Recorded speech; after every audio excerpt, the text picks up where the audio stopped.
Meditation as a spiritual tool. Meditation as a tool that will help us develop concentration and live our highest potential. As any sportsman will do, go for trainings hour after hour, training the body to run or to play basketball day after day.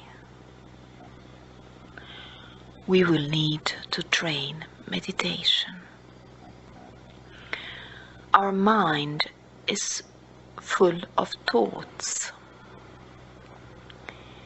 and it is not that easy to keep it still.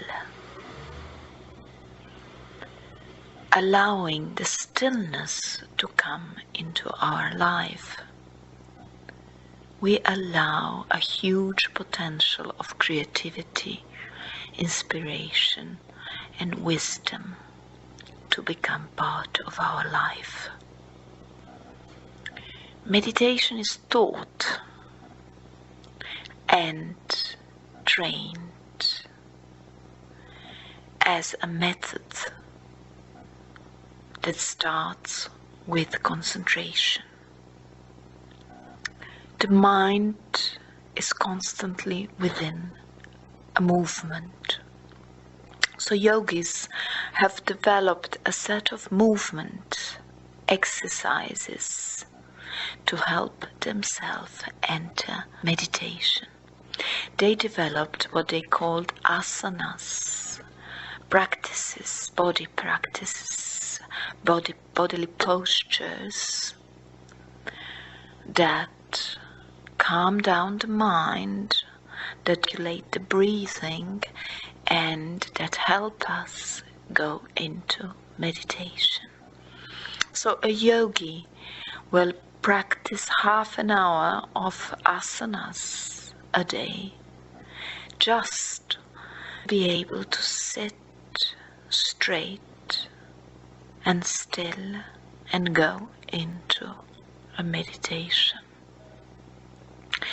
The same would happen with somebody who trains jogging. After we finish that jog of 20 minutes or half an hour, we enter a silence. Our mind quietens down. If we do not have any external stimulus around us as music or talking to somebody once we are jogging, we will calm down our mind. The same happens if we are walking in nature, next to the sea or river. This walk, the rhythm of this walk, will bring us into a meditative state. A meditative state is there once we are in love and we are with a loved one. This feeling of love for oneself, for the partner, and for the world around us has no thoughts, is pure, is meditation. So meditation can be trained and traced all through our lives to different experiences, special experiences that keep within it this quality of silence, this quality of going deep into oneself. So meditation is, as a tool, defined a training that first teaches us how to concentrate. We choose an object of concentration. And this object of concentration could be a flame, could be a candle. Light a candle and put it in front of you and observe the flame of the candle. It's a beautiful meditation. It's a beautiful concentration. And when you close your eyes, see the reflection of the light of the candle within your mind, within your brain. And stay with the image. Stay with the image of light. And once you feel the thoughts coming in, open your eyes and come back to the flame of the light. And repeat this as long as it is necessary. Learning the power of concentration. Now the object of concentration is there to inspire us, to connect us to the deep meaning of the symbol we chose to concentrate upon. That's why it is very important to choose the symbol wisely. So the symbol could be light, or it could be the flame of the candle, or it could be a rose, flowering rose with its beautiful petals, a flowering rose with its beautiful tree, a flowering rose with its a youthful and old age stage, a flowering rose with its beautiful scents, a flowering rose. So we could associate ourselves with a flowering rose. We can associate our blood with the rose petals. We can associate our body with the tree of the rose. We can associate the roots going down into the earth and nourishing the body with our own connection to the earth and the way we treat our body. And then the openness of rose petals that go up into the sky, we can associate with our own openness of our consciousness, and this merge with divine. The object of concentration could be a symbol, could be a spiral, a wonderful spiral that goes out into the universe, a spiral that is a symbol of a shell and also a symbol of our universe. We could become as tiny as the grain of sand and as huge as the universe, following this spiral, contemplating on this spiral, working with this spiral. We could be choosing a symbol of cross to meditate on, a symbol of cross that merges within its center this divine and human, earthly, that merges within a human being, this human body and divine intention that from its center radiates with love. This cross that is a beautiful symbol that occurs all through our civilization. We could be choosing as a symbol of our meditation a mandala, a circle with its own geometrical sign inside of it if we wish, or with a picture inside of it. Tibetan Buddhists will choose as an object of meditation a face, a compassionate face of a Buddha with all its features, sitting on a lotus, holding a flower or a symbol that is of a different kind, with compassion radiating from its eyes, from its skin, from its body, with colors that are associated to this particular Buddha. All of that will be object of their meditation. You can choose any of it, but what is important is that your soul connects with it, that your soul has a positive impression of it, that you feel that you open your soul's quality while you are meditating on this image.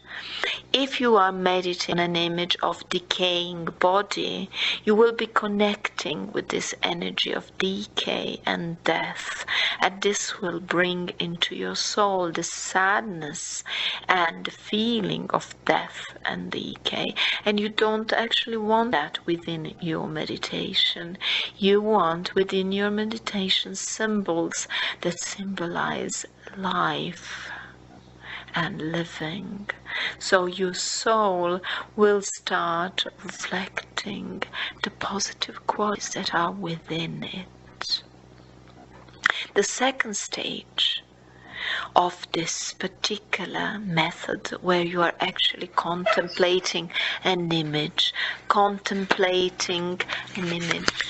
the second stage of this meditation, when we are contemplating an object, when we are concentrating on an object, on a symbol, is after we contemplate and reflect on the symbolic meaning of this particular symbol, after we connect to the symbol, is to let it go, is to leave the symbolism in peace, to stay within silence, to keep the silence and to dive into the silence, to allow the silence to become your meditation. So the object stops being important any longer. The sense of meditation, the sense of consciousness or awareness, the sense of love is the one that stays with us. And we will stay aware of our body, and we will stay aware of breathing, but only slightly. The awareness will be mostly on the sense of awareness and consciousness and blissfulness and meditation that exist within the silence. The second stage is achieved if we meditate for some time and learn how to concentrate. If we allow ourselves time, we will enter the second stage. With no expectation, we will just merge with silence. Let the image drop. Let the object disappear from your mind. Allow the silence to be. Allow the awareness to be, and merge within the state of consciousness and awareness. Merge with this divine flow. Now within this stage there is no time, and there are no images, and there are no thoughts, and some say the breathing also disappear. Within this state we enter into samadhi. We give ourselves an experience of samadhi, complete openness, complete lightness of being, just being and nothing else. It is wonderful to experience a state of samadhi. It is wonderful to experience a state of meditation. But apart from experiencing these different states of minds that exist within us, the people who meditate are able to concentrate. They are able to prioritize within their lives. They are able to make decisions. They are able to consciously let love into their lives. They are able to exercise virtues.